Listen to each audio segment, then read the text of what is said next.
Existe um conto chamado Aqueles que Abandonam Melas, escrito pela estadunidense Ursula K. Le Guin. E esse conto aborda uma questão levantada por Dostoiévski em Os Irmãos Karamazov. A questão foi resumida por Svetlana Alexievich, a escritora vencedora do Nobel de Literatura em 2015, na epígrafe de seu livro, Últimas Testemunhas, obra que traz relatos de crianças soviéticas durante a Segunda Guerra. E ela escreve: no passado, Dostoiévski fez a seguinte pergunta: e será que encontraremos absolvição para o mundo, para a nossa felicidade e até para a harmonia eterna se, em nome disso, para solidificar essa base, for derramada uma lagrimazinha de uma criança inocente? E ele mesmo respondeu: essa lagrimazinha não legitima nenhum progresso, nenhuma revolução, nenhuma guerra. Ela sempre pesa mais. Uma só lagrimazinha. Homelas é uma cidade feliz, onde todos são felizes e gratos pela sua felicidade. Todos são gentis e aproveitam bem a vida. É uma sociedade perfeita, mas o que sustenta tal felicidade está trancado em um de seus belos edifícios públicos ou no porão de uma de suas espaçosas residências. O que sustenta a alegria de Homelas é a infelicidade de uma criança que não vê a luz do sol, não tem qualquer tipo de contato humano, se alimenta uma vez por dia e passa os dias nua, sentada em cima de seus próprios excrementos. E todos os habitantes da cidade sabem disso.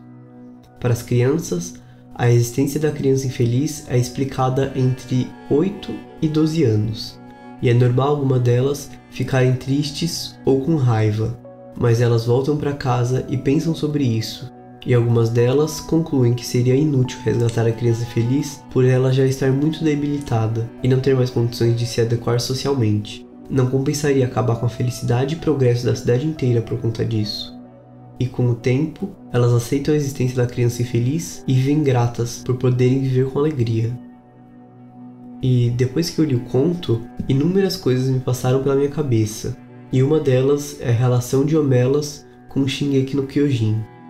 E a partir de agora, o vídeo vai ter spoilers sobre o anime, então eu recomendo que você só assista caso você tenha chegado no mínimo até a 4ª temporada do anime. A criança de Homelas é o Eren, assim como é a Gabi, e também é a Ymir. Mas eu pretendo focar só na relação entre Eren e Gabi, e deixar Ymir de lado para evitar o máximo de spoilers possível. O anime chega em um ponto onde Eren se vê obrigado a matar inocentes. Para quem lê o mangá, sabe que isso fica cada vez mais extremo, mas tudo isso começou antes de Eren nascer, e ele só se vê jogado nisso tudo. O mundo todo teme ele de Parades, e por conta disso, o país Marley decide iniciar uma operação contra eles, que resulta na queda da Muralha Maria e na morte de milhares de pessoas, inclusive a mãe de Eren, que é devorada por um titã na sua frente. E é aí que Eren se torna a criança de Homelas. Ele está e precisa continuar completamente infeliz até a sua morte e a de seu povo, para sustentar a alegria de Marley e do resto do mundo. Mas o que ele decide fazer é lutar e avançar contra o inimigo. Sua resposta contra a dor que lhe infligem é dor e violência. Ele se infiltra no país de Marley e ataca no momento em que o mundo todo parecia decidir declarar guerra a Parades. E assim como a felicidade do mundo está ligada à infelicidade de Parades, o oposto também é real.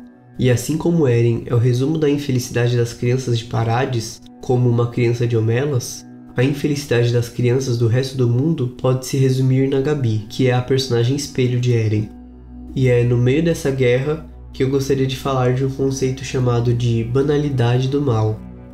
O conceito foi cunhado pela alemã e judia Hannah Arendt, que sofreu com o Holocausto na Segunda Guerra, e fala sobre o perigo de que as pessoas comuns acabem vendo o mal como algo normal, que o mal seja institucionalizado, burocratizado e que o indivíduo acabe se afastando de sua responsabilidade e do domínio de suas atitudes, que acaba por normalizar o mal. Esse distanciamento do indivíduo da sua responsabilidade foi o que tornou possível o nazismo. Foi o que deu a Hitler a oportunidade de criar uma Homelas e transformar minorias sociais em crianças que precisavam ser infelizes para que o país voltasse a crescer. Além disso, existe também o conceito de esquecimento do bem, em que o nome é autoexplicativo, e esse silenciamento do bem é igualmente perigoso, pois arranca das pessoas a esperança. Ainda durante a Segunda Guerra, frente ao nazismo, Freud, judeu e pai da psicanálise, chegou a dizer que o impulso da vida supera o da morte. Caso contrário, o mundo já não existiria. E esses conceitos da Segunda Guerra Mundial não existem só em uma teoria minha em relacionar a obra do Isayama com coisas que eu conheço. A construção do cenário de Marley é totalmente baseada na Segunda Guerra. Vemos, por exemplo, os eldianos morando em campos de concentração, tendo que usar uma sinalização para que todos saibam que eles são eldianos, são tidos como demônios e sofrem muito com o racismo de Marley. Desde o início da história do pai de Eren, a política da banalidade do mal já estava instaurada em Marley. Quem luta as guerras de Marley não são os marleyanos, e sim os eldianos, e essa política acaba por resultar na queda da muralha, e tudo o que vem depois disso.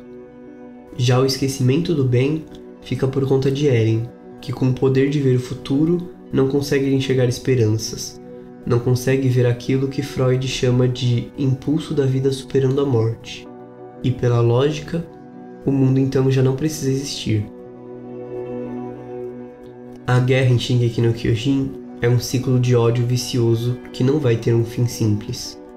Eren é uma criança de Homelas que se recusa a aceitar a infelicidade, e Gabi também.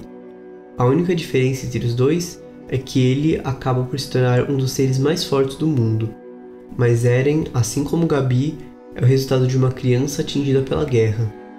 Mesmo após todos esses anos desde o início de sua história, ele não tem a oportunidade de crescer e amadurecer e se tornar um adulto.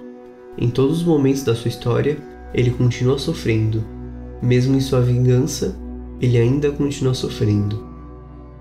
Assim como não é certo o fim que Eren deseja para a humanidade, não é certo o fim que a humanidade deseja ao Eren. A morte dele seria o jeito mais fácil e preguiçoso possível de resolver um conflito tão bem escrito como tem sido até agora. Tentar responsabilizar Eren por toda a violência cometida ao final da obra é tentar desumanizá-lo para justificar a violência contra ele. É tentar falsamente legitimar a lágrima. Desde o início, Eren é a criança de Homelas que foi obrigada a fazer tudo o que fez por ainda ter o impulso de vida dentro dele, impelindo ele da morte. O conto de Homelas termina assim.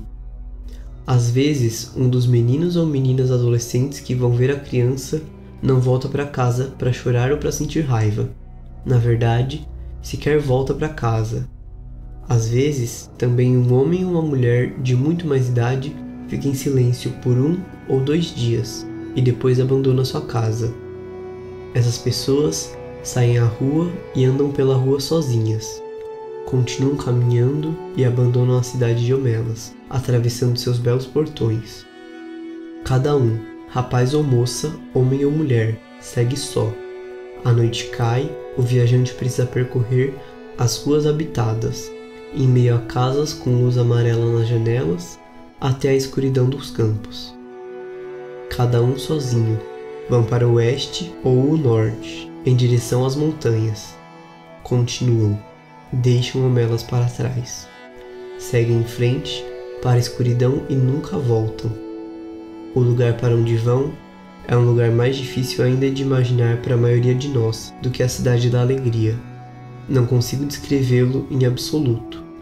É possível que nem exista, mas eles parecem saber para onde eles estão indo, aqueles que abandonam Homelas.